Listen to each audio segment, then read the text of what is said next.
ആയിട്ടാണ് ഞാനിന്ന് വന്നിട്ടുള്ളത്. നമ്മുടെ കയ്യിലുള്ളത് ബട്ടർ സ്കോച്ച് ഫ്ലേവർ ആണ്. അപ്പൊ നമുക്കിത് ഉണ്ടാക്കി നോക്കിയാലോ. കടയിൽ നിന്ന് കിട്ടുന്ന സെയിം ടേസ്റ്റ് ആണുള്ളതെന്ന് ഇതിൽ ഉണ്ടാക്കാൻ വളരെ എളുപ്പമാണെന്നൊക്കെയാണ് എഴുതിയിട്ടുള്ളത്. അപ്പൊ നമ്മൾ ആദ്യം 1 ലിറ്റർ പാല് പാത്രത്തിൽ എടുക്കുന്നുണ്ട് കേട്ടോ. ഇനി ഇതിലേക്ക് 1 ഗ്ലാസ് വെള്ളം ചേർക്കണം കേട്ടോ. ഇനി നമുക്ക് പാല് തിളപ്പിക്കാം. അപ്പൊ ഇതാണ് കേട്ടോ നമ്മുടെ ഫലൂഡ മിക്സ്. ഇതിൽ സേമിയൊക്കെ കാണുന്നുണ്ട്. ഇതിടുമ്പോ തന്നെ ഒരു യെല്ലോ കളറൊക്കെ വരുന്നുണ്ട് കേട്ടോ.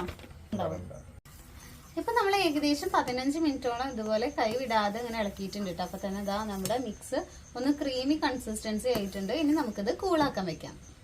നമ്മുടെ ഫലൂഡ മിക്സ് ഇവിടെ നന്നായി കൂളായിട്ടുണ്ട്. അപ്പൊ നമുക്ക് ഇനി അതൊരു ഗ്ലാസ്സിലോട്ട് എടുക്കാം കേട്ടോ. അപ്പൊ നമ്മളിത് കുറച്ച് ഗ്ലാസ്സിലേക്ക് സെർവ് ചെയ്തിട്ടുണ്ട്. അതിന് മേലെ 1 സ്പൂണ് ഐസ്ക്രീം കൂടെ വെച്ചിട്ട് കുറച്ച് ടൂട്ടി ഫ്രൂട്ടി മനാറും കൂടി മിക്സ് ചെയ്തത് ഇട്ട് കൊടുത്തു കഴിഞ്ഞാൽ സംഭവം സെറ്റ് ആയിട്ടുണ്ട്. ഇനി നമുക്കിത് കഴിച്ചു നോക്കിയാലോ. സംഭവം നൈസ് ആയിട്ടുണ്ട് കേട്ടോ. നമ്മൾ കടയിൽ നിന്നൊക്കെ മേടിക്കില്ലേ, ഏകദേശം അതിന്റെ അടുത്തൊക്കെ ടേസ്റ്റ് എത്തിയിട്ടുണ്ട് കേട്ടോ. അതുപോലെ തന്നെ ആ ഒരു കുഞ്ഞു പാക്കറ്റ് ഉണ്ട്, അത്യാവശ്യം ക്വാണ്ടിറ്റി നമുക്ക് ഉണ്ടാക്കാനുള്ളത് ഉണ്ട്.